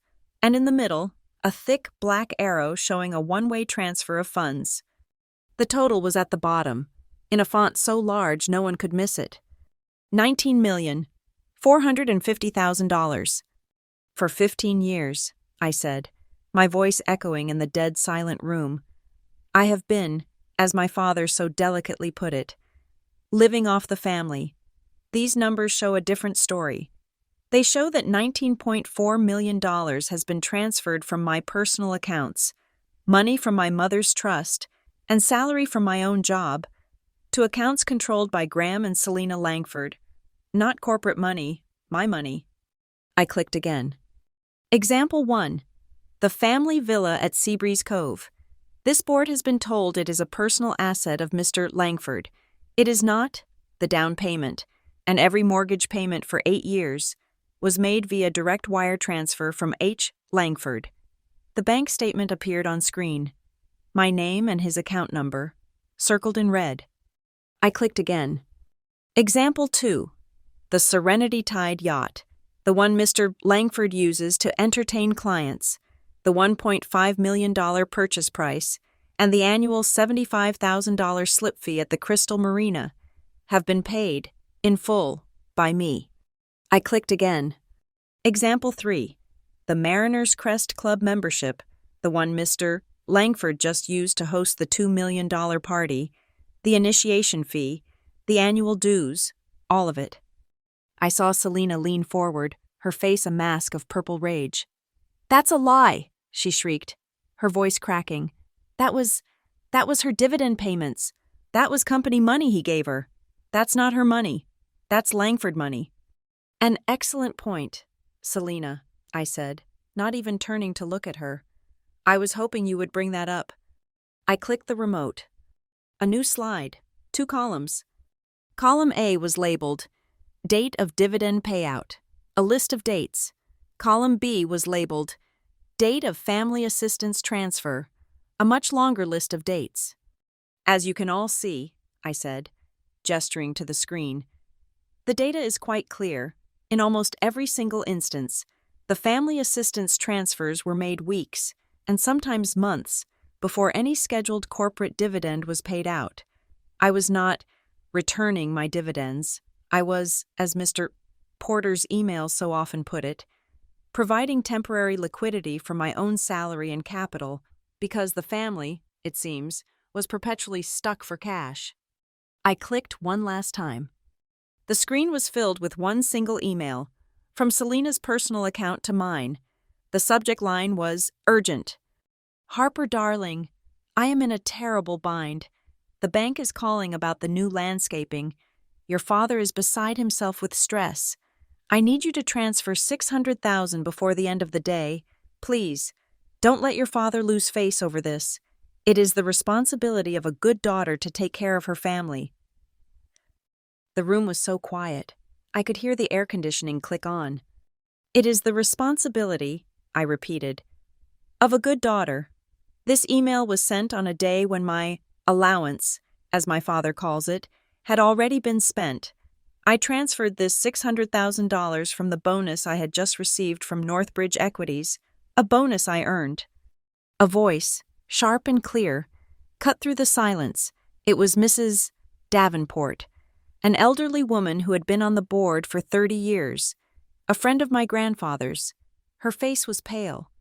"Graham," she said, her voice shaking with quiet fury. I don't understand. We all believed you were supporting your daughter. We thought, all these years, you were the one paying for all of this." She looked at the screen, at the $19 million total. Good Lord, it wasn't him. It was her. She was paying for them. I turned to face the room. I looked at the shareholders, the press, the employees in the back. The useless daughter narrative was dead. "For 15 years, I said, my voice low and final, "I was not the child living off the family fortune. I was not the useless daughter enjoying the ride. I was the one, the only one, with a real, external-facing profitable job. I was the one funding the very lifestyle that they used to prove their own success." I let that sink in. I was not a member of the family. I was their private, interest-free bank. And I am here to tell you, as of 72 hours ago, the bank is closed. The room was no longer looking at me as Harper Langford, the emotional child. They were looking at me as the only person in the Langford family who actually had a positive balance sheet. They were looking at me as the power. The air in the room was thick with the ghost of $19 million. My father's face was a pale, waxy mask. He had been exposed as a leech, and the room was staring at him, at this titan of industry, as if seeing him for the first time. I let the silence stretch, just long enough for the humiliation to set in. "But," I said, my voice cutting through the silence, "that was just the financial component. That was the why. Now will we address the how? This part of the presentation is about the breach." I clicked the remote, the screen changed, and the grand and shaky video from the Aurelia Grand filled the wall. The audio was shockingly clear. The room was plunged into the party. They heard the jazz, the clinking glasses, the whispers. They saw me, standing alone. They saw Selina, her face a mask of practiced concern, whispering to the security chief. They saw my father, Graham, turn his back, a willful act of ignorance. And then, his voice, amplified by his own microphone, filled his own boardroom. If there was an award for useless daughter here tonight, my Harper would win it, hands down. The boardroom was dead silent. They heard the laughter from the party, and it sounded grotesque, obscene. They watched, captivated, as the camera shaky, as Elliot, his face a mask of shame, approached me.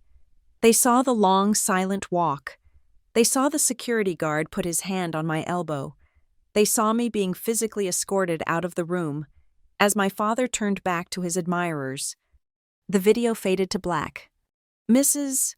Davenport, the elderly board member, looked physically ill. She was clutching her pearls, her face pale. "Graham," she whispered, you said she was emotional. You did that?" Before my father could answer, Victor Hale stood. "What you have just witnessed, ladies and gentlemen," Victor's voice was sharp, a lawyer's voice, "was not just a family dispute, it was a material breach of the corporate charter." The screen changed again. It was a scanned document, a single page from an addendum dated 10 years prior, the Harborcrest Village Rescue Package, and at the bottom, 2 signatures, large and clear. Graham Langford, Harper Langford. "This," Victor said, "is Clause 9.4.1, otherwise known as the Respect Provision, which Mr. Langford signed in exchange for a $40 million liquidity injection from my client a decade ago." He read the words aloud. His voice was slow, deliberate, each word a nail in the coffin.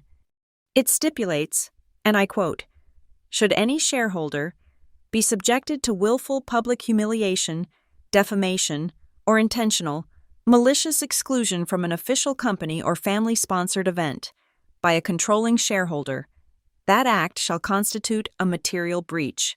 Upon such a breach, the injured shareholder shall have the right." Victor paused, letting the room lean in. "To trigger a compulsory purchase option of the offending shareholder's entire stake, said purchase is to be executed at book value." My father's personal lawyer, a bulldog named Snyder, finally found his voice. He shot to his feet. "This is preposterous. You can't be serious.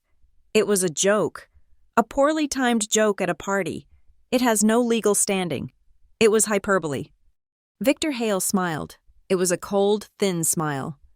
"Mr. Snyder," he said, "the law, as a rule, does not define a joke as an action that involves deploying corporate paid security to physically remove a shareholder from a corporate-sponsored event. Mr. Langford did not just say something, he acted, he ratified, with his silence and his turning away, the order to have my client, a 33% shareholder, forcibly ejected. That action, in front of 500 witnesses, is the very definition of malicious exclusion. It is an ironclad breach." I stood up. "Mr. Snyder, your argument is irrelevant. The clause is self-executing upon the breach. The breach occurred. The witness requirement is met." I looked directly at my father.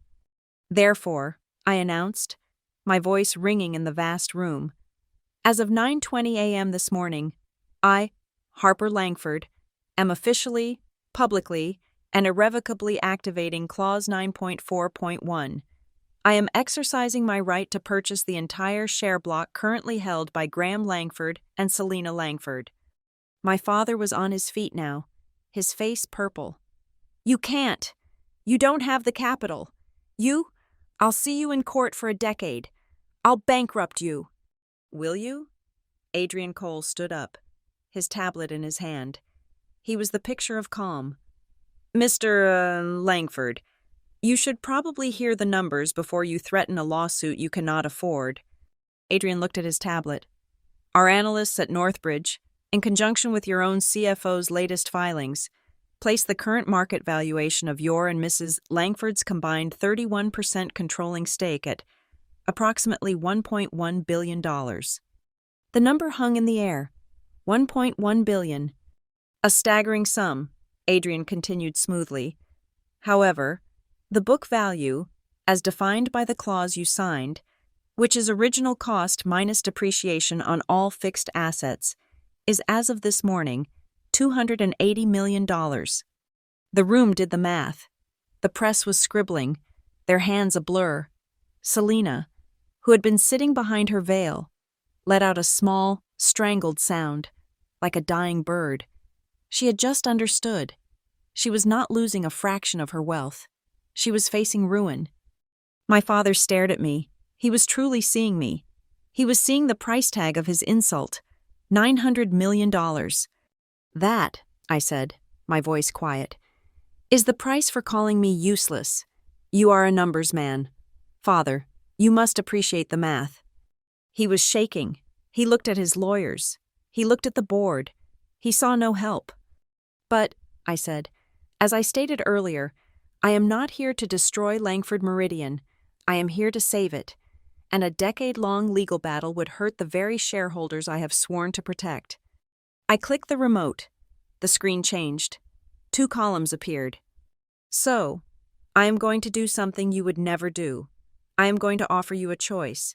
I am offering this board Scenario B. I pointed to the screen. Scenario A. We execute the clause. Today, Northbridge Equities and I acquire your entire stake for $280 million.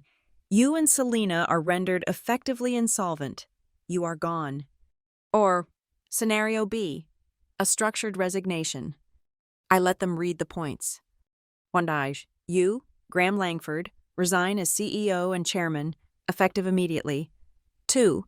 Miles Langford is permanently and legally barred from any executive, managerial, or directorial role in this company or any of its subsidiaries. 3. Selina Langford's design and consulting contracts are terminated, effective immediately. 4. A full, independent, external audit of the last 5 years of family expenses will be conducted. And 5. You and Selina will be allowed to keep 15% of your shares as silent, non-voting, non-controlling partners. I turned to him. In exchange for your complete and total surrender, I will waive Clause 9.4.1. I looked at his pale, sweating face. You have to choose, Father, right here, right now, in front of everyone, your power, or your money. You do not get to keep both. The silence in the room was absolute. My father was trapped. He was staring at the 2 columns, total financial annihilation, or just complete and total public humiliation and the loss of his entire identity. Before he could speak, a board member, one of his old golf partners, spoke up. This is, Graham, what about Miles? You told us he was ready. We were about to hand the keys to him. Was that a lie? Another investor, a woman from a smaller fund, stood up. And these consulting contracts, my office was forwarded a file last night from a Nina Alvarez. Emails to your CFO, warning of these exact expenditures, the ones you ignored. Are you telling us we've been paying for his gambling debts? We are facing massive class action liability if this is true. My father had no answer. He just stared. Then, a man in a simple gray suit stood up in the back. He was one of the men I had met with from the pension funds.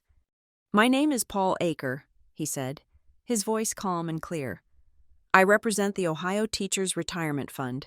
We, and our associated funds, hold 12% of this company. We have been watching this family dysfunction and the gross mismanagement of our money for years. We were prepared to divest. He looked at my father. Then he looked at me. We do not care about bloodlines. We do not care about family jokes. We care about fiduciary duty. We care about stability and transparency. We will be supporting the plan that guarantees competent, independent leadership. We will be voting with Ms. Langford. The entire room did the math. My 33%, his 12%, That was 45% of the vote. We were the majority. It was over.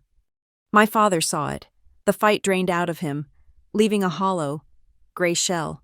He looked at Selina, who was now just staring into space, her veil crooked, her illusion shattered. He slumped in his chair. His voice was a rasp, a dry whisper that barely reached the microphone. Scenario B. He looked at me, his eyes dead. We accept? Scenario B.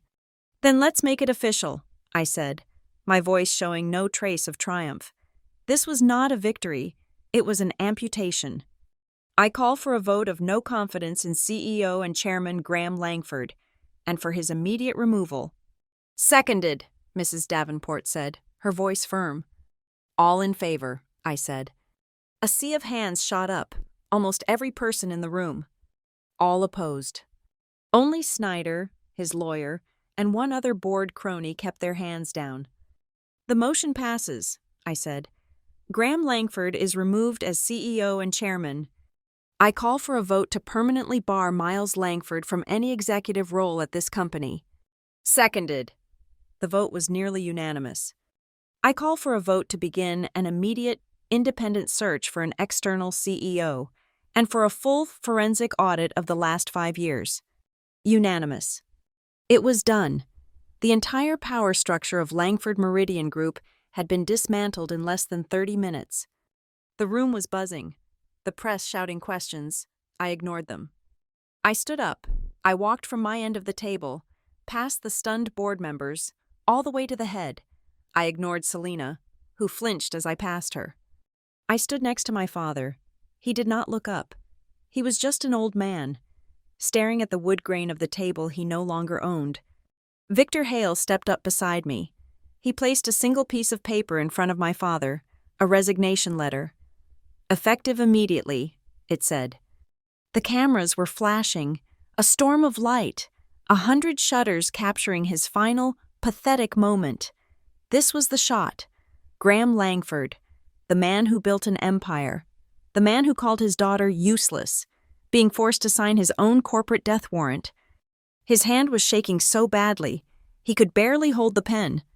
Sign it, I said, my voice quiet, but firm. He fumbled the cap. He pressed the pen to the paper.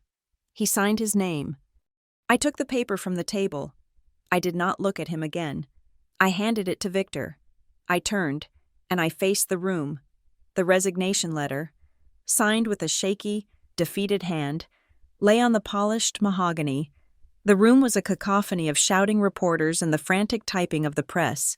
My father was gone, escorted out a side door by his lawyer, a stooped gray man who had just lost his entire identity. Selina had scurried after him, her veil a pathetic, useless shield. Mrs. Davenport, her face still pale but her eyes now hard as diamonds, banged the gavel. Order! Order! This meeting is not adjourned. We have a company to save. She turned to me. The entire room turned to me. The shift in power was absolute, a physical force that pressed me into the empty space my father had left. Ms. Langford, Mrs. Davenport said, her voice formal. You have, effectively, saved this company from catastrophic mismanagement and fraud. You have demonstrated a control and a strategic vision that, frankly, none of us knew existed. She cleared her throat. On behalf of the remaining board members, and I believe, with the full support of our new institutional partners, she nodded to Paul Aker from the pension fund. We would like to offer you the position.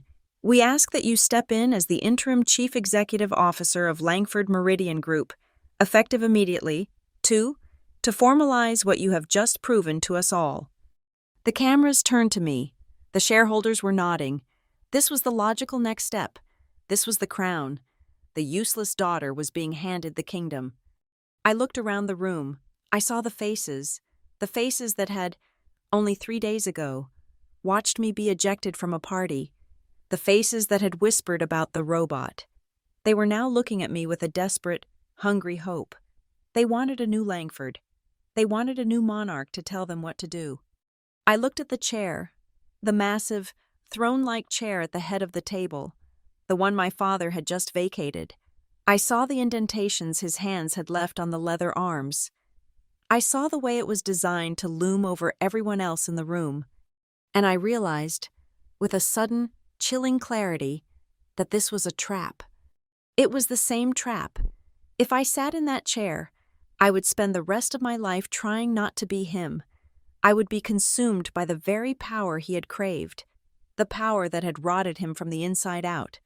I would be answering to them, to their expectations, just as I had always been answering to his. My entire life would still be a reaction to Graham Langford. I took a step back from the table. "I am deeply honored by your confidence," I said, my voice clear. "But I must respectfully decline the position of CEO." The room was stunned.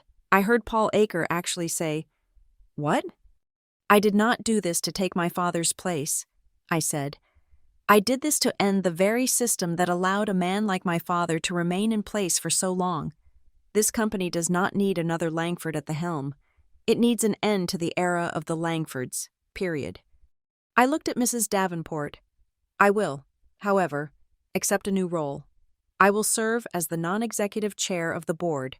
My sole functions will be to ensure total, absolute transparency, to oversee the external audit, and to lead the search committee for a new, truly independent, professional CEO.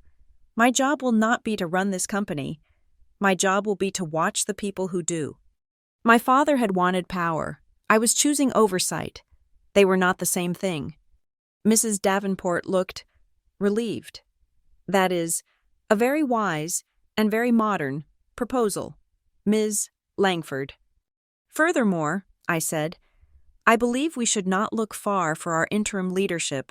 The talent we need has been in this company for years, just ignored." I saw Nina Alvarez in the back, and she looked at me, her eyes wide. "We have all been focused on the family, but the branches of this company have been run by professionals who have been stifled by the rot at the core." I turned to the board. "I would like to nominate Jordan Matthews as interim CEO, pending the full search." Another shock. Jordan Matthews was the regional director for the West Coast Division. He was a quiet, brilliant, numbers-driven manager who my father had hated. Why? Because Jordan was not family. Because Jordan had, in 3 separate meetings, told my father that his Harborcrest Village project was a financial black hole. My father had called him a disloyal bean counter and had tried to fire him. Mrs. Davenport's eyes lit up. "Jordan Matthews. His division has posted a 14% profit, year over year, for a decade. While the rest of the company was flat, he's brilliant. Graham kept him sidelined." "Precisely," I said. "He was punished for telling the truth. I believe it's time we start rewarding it." A new vote was called. Jordan Matthews was appointed interim CEO by a unanimous and deeply enthusiastic board. A new era had begun, one based on merit, not on a name. The meeting adjourned. The press swarmed me, a wall of microphones and flashing lights. "Ms. Langford, how does it feel? Was this revenge? What will happen to your father?" I stopped. I looked at the lead reporter from the Journal, the one who had emailed me. "I did not come here for revenge," I said, my voice clear over the din. "Revenge is an emotional reaction. This was a financial calculation. I came here to stop paying for my family's silence with my own self-respect. We are done overpaying." I pushed through the crowd. Victor and Adrian flanked me. As we reached the elevators, a voice, small and broken, called my name. "Harper?" It was my father. He was standing by a service door, his lawyer nowhere to be seen. He looked small, just an old man in an expensive suit that now looked 2 sizes too big. "So," he said, his voice a rasp. "That's it. Then, you win. You've taken everything." I just looked at him. I had nothing left to say. "So, what now?" he asked, a desperate, childish hope in his eyes. Are we still family?" The question was so absurd, so completely disconnected from the reality of the last 35 years, that I almost laughed. "Family?" I said. Family doesn't build escape hatches into shareholder agreements. Dad, family doesn't use legal clauses to hold each other hostage. You did. You used a contract to try and control me. Today, I just used that same contract to free myself. His face crumpled. He understood. This, I said, gesturing back at the boardroom I had just left, was never about family. This was just business. I turned and stepped into the elevator. The doors closed, leaving him standing alone in the hallway. As we descended, I saw Selena and Miles in the main lobby. They were surrounded by their own lawyers. Selena whispering furiously into her phone. "We will rebuild. I will not let her. We will sue." But Miles wasn't listening. He was just staring at the elevator, his face pale and clammy. He wasn't arrogant. He wasn't angry. For the first time in his life, he looked scared. He knew the audits were coming. He knew the bank account was empty. The real world, a place he had never visited, was about to crash down on him. My phone buzzed. It was a text message from Nina Alvarez. It was very short. "Thank you. You didn't just save yourself. You saved all of us at the bottom, who have been watching this happen for years. Thank you for not abandoning us." I put the phone back in my pocket. I had not even considered that. I had been so focused on my own survival, I had not realized I was leading a rescue mission. That night, I did not go to Northbridge. I did not celebrate with Adrian. I went home to my penthouse. I sat in the dark for a long time, in my study. The city lights of Brighton Harbor were a cold, glittering blanket below. On my desk, under the glow of a single green lamp, was the single sheet of paper. Graham Langford's resignation. I had won. I had total control. I was free. So why did I feel so empty? The victory was hollow. There was no champagne pop. There was no surge of joy. There was just silence. The silence of a long bruising. 15-year war finally being over.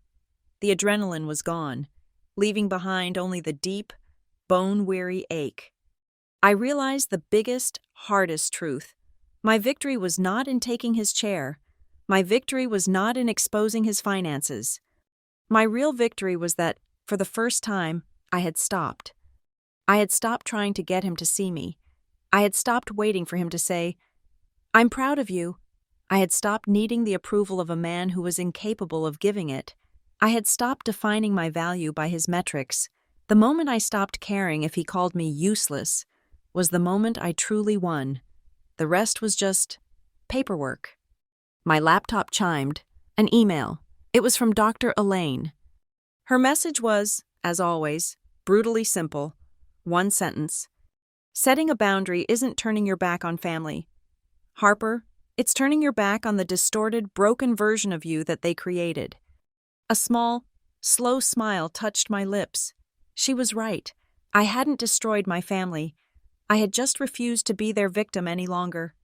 My future was no longer about the Langford name. It was about my own. I picked up the resignation letter. I walked out of the study, through the dark, silent apartment, and onto the balcony.